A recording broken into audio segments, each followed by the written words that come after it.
L'offensiva è programmata per giugno. È programmata con attenzione, come al solito, in tutti i particolari. Anche la propaganda. Le poste imperiali stampano francobolli in cui si vede un erculeo guerriero che abbatte a colpi di clava un gatto, il quale gatto siamo noi, gli italiani. Qui faccio una piccola digressione, tanto siamo all'ultima sera, ce lo possiamo permettere.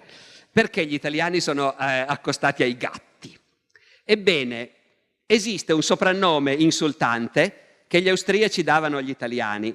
Non soltanto l'esercito austriaco durante la guerra mondiale, ma un soprannome che risale addirittura al Settecento, che indicava già nel Settecento e nell'Ottocento gli emigranti italiani in Austria, venditori ambulanti e così via.